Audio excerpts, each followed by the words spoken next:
और आगे देखिए कुछ बड़ी खबरें फटाफट अंदाज में। वीडियो कॉन्फ्रेंसिंग के जरिए रोजगार मेले से जुड़े प्रधानमंत्री नरेंद्र मोदी केंद्र सरकार के विभिन्न विभागों और संगठनों में चयनित 51,000 से अधिक अभ्यर्थियों को पीएम ने नियुक्ति पत्रों का वितरण किया।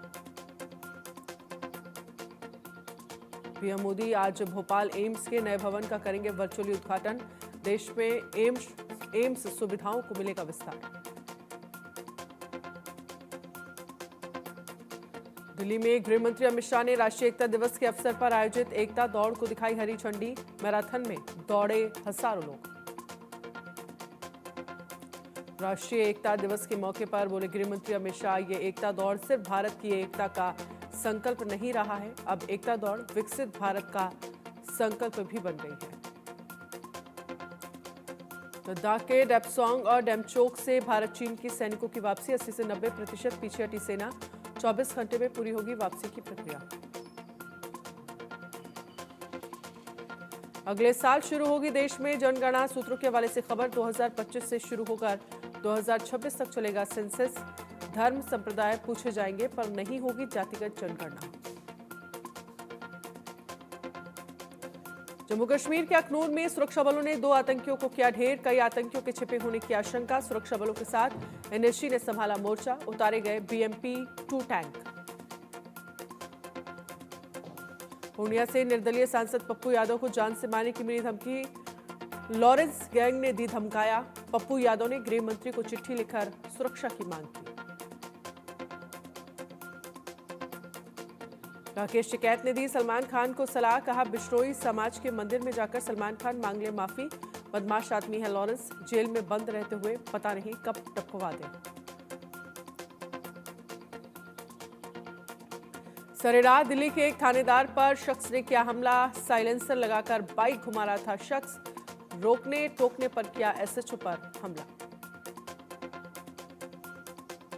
असम के सीएम हेमंत बिस्वा शर्मा पर झारखंड के मंत्री बन्ना गुप्ता का तंज। कहा असम डूब रहा है लेकिन उन्हें असम की चिंता नहीं है बल्कि झारखंड की चिंता है।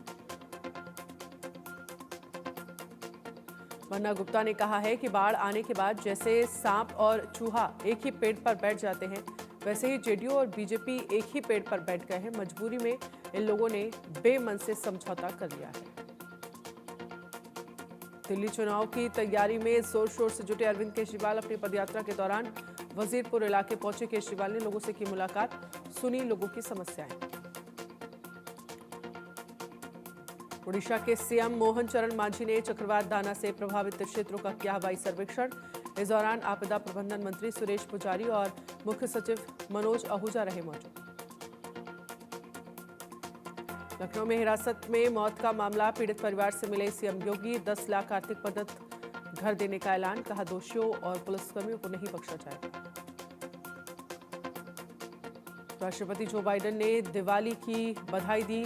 व्हाइट हाउस में मनाया गया दिवाली सेलिब्रेशन। दिया जलाकर मनाई गई दिवाली। सुनीता विलियम्स ने स्पेस से भेजा बधाई का वीडियो। बाल संत अभिनव अरोड़ा को मिली जान से मारने की धमकी। लॉरेंस गैंग ने दी धमकी। अभिनव अरोड़ा की मां का दावा, लॉरेंस गैंग की तरफ से आया धमकी भरा फोन। आज है पावन धनतेरस का त्योहार।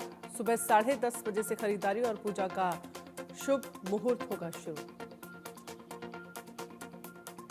इजरायल में जासूसी के शक में 7 लोग गिरफ्तार। गिरफ्तार लोगों पर ईरान के लिए जासूसी करने का आरोप। आरोपियों ने कहा 600 से ज्यादा टास्क ईरानी जासूसों के कहने पर किए पूरे। अमेरिकी चुनाव से पहले बड़ी साजिश का पर्दाफाश। चीनी हैकरों ने ट्रंप के कैंपेन एडवाइजर का फोन कॉल किया हैक। FBI अमेरिकी साइबर सुरक्षा कर रही है मामले की जांच। नेतन्याहू के खिलाफ यरूशलेम में नारेबाजी। नेतन्याहू के सामने ही शेम ऑन यू के लगे नारे। 7 अक्टूबर 2023 के हमले के लिए नेतन्याहू जिम्मेदार। हमास के हमले में मारे गए परिजनों ने की जमकर नारेबाजी। ईरान के सर्वोच्च नेता अयातुल्लाह खमेनेई गंभीर रूप से पड़े बीमार। खामेनेई के उत्तराधिकारी की तलाश हुई तेज। खामेनेई के दूसरे बेटे मोज्तबा खामेनेई पर बन सकता है उत्तराधिकारी। रईसी की मौत के बाद से खोजा जा रहा उत्तराधिकारी। हिजबुल्लाह पर इसराइल का जोरदार अटैक। टायर शहर के रामल इलाके में इजरायल एयरफोर्स ने किए ताबड़तोड़ हमले। अटैक में 3 से ज्यादा लोगों के मारे जाने की खबर। इजरायल के हाइफा में हिजबुल्लाह ने किया बड़ा हमला। हाइफा शहर पर कई रॉकेट फायर किए। हमले से कई इमारतों में लगी भीषण आग। आग में चली कई गाड़ियां। हिजबुल्लाह पर इजरायल का जोरदार अटैक। टायर शहर के रामल इलाके में इजरायल एयरफोर्स के लिए ताबड़तोड़ हमले। अटैक में 3 से ज्यादा लोगों के मारे जाने की खबर। हिजबुल्लाह पर इजरायल का जोरदार अटैक। टायर शहर के रामल इलाके में इजरायल एयरफोर्स के लिए किए ताबड़तोड़ हमले। अटैक में 3 से ज्यादा लोगों के मारे जाने की खबर। गैरी कस्टर्न ने पाकिस्तान की वनडे और टी20 टीमों के मुख्य कोच पद से दिया इस्तीफा। महज 6 महीने पाकिस्तान की टीम के कोच बने रहे गैरी कस्टर्न। पाकिस्तान के ऑस्ट्रेलिया में वनडे सीरीज शुरू होने से 1 हफ्ते पहले दिया इस्तीफा। गैरी कस्टर्न के इस्तीफे से पाकिस्तान क्रिकेट टीम में आया भूचाल। भारत को साल 2011 में वनडे वर्ल्ड चैंपियन बनाने वाले गैरी कस्टर्न को पीसीबी ने लिमिटेड ओवर क्रिकेट का बनाया था कोच। खबर है कि पाकिस्तान के नए नियुक्त कोचों कस्टर्न, ग्लेस्पी और पीसीबी के बीच बढ़ रहे थे मतभेद। टीम के कोच की सिलेक्शन में नहीं था कोई भूमिका। किसी भी सीरीज के लिए टीम चयन का अधिकार सिर्फ चयन समिति को था। गैरी कस्टर्न पाकिस्तान क्रिकेट बोर्ड के रवैये से थे नाखुश। इसको लेकर इशारों ही इशारों में उन्होंने काफी पहले ही अपनी